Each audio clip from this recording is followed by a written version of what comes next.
that Shams report coming out about how Zach LaVine and the Bulls might be working towards a trade, you're going to hear a lot of reasons why your team shouldn't trade for Zach LaVine. And to be fair, there are quite a few reasons. He had arthroscopic knee surgery a couple of years ago. He'll be 29 in March. He's owed roughly $185 million over the next 4 years. And I think the biggest reason is that the Bulls just haven't had much success with LaVine as their leading man. They made the play-in tournament last year, made the playoffs in 2022, but like beyond that, they just haven't done much. And look, I'm not saying that Zach LaVine is the kind of guy that every team should be looking to trade for, but I think in his defense, you know, he gets a lot of criticism as an empty stats guy, right? The kind of guy who puts up numbers on a team that doesn't really have much impact. And like, I don't really think that's fair, just because I don't think everyone can be LeBron James during his first stint in Cleveland, right? Where like his teams weren't that good and yet they were still winning 15, 60 plus games. Like, not everyone can do that. That's part of what made LeBron. A lot of guys need the right pieces around them to begin succeeding. Look at Devin Booker and De'Aaron Fox, perfect examples of two guys who early in their careers were viewed as empty stats guys who couldn't contribute to winning.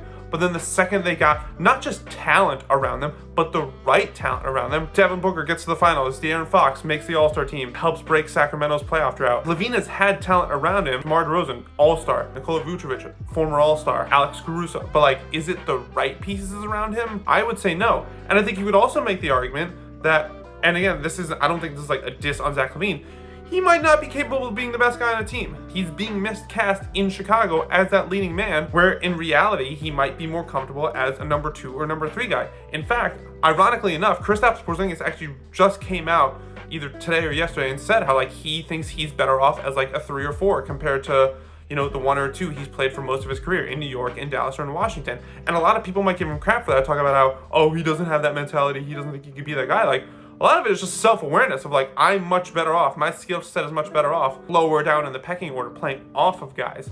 And that's the case for like a majority of the NBA, and there's nothing wrong with that. And so I think when we talk about Zach LaVine and when we see all this criticism, and yes, again, some of it is valid, like the age and the money, the injury concerns, especially for a guy who relies so much on his athleticism. Like, there's no denying his talent. The dude is like a capable 20-point per game scorer on pretty good efficiency. And I think there might be teams around the league who can see that and say, oh, he might not be good as the best player on a team, but could we sort of elevate him by making him a number 2 or a number 3 guy, right? Think about Kyrie Irving in Cleveland. Wasn't really capable of leading the team on his own, but once LeBron got there and Kyrie didn't have to focus so much on, you know, the other stuff, on like the leadership stuff and the running the team and traditional point guard duties, he just got to focus on what he did best, which is score the basketball.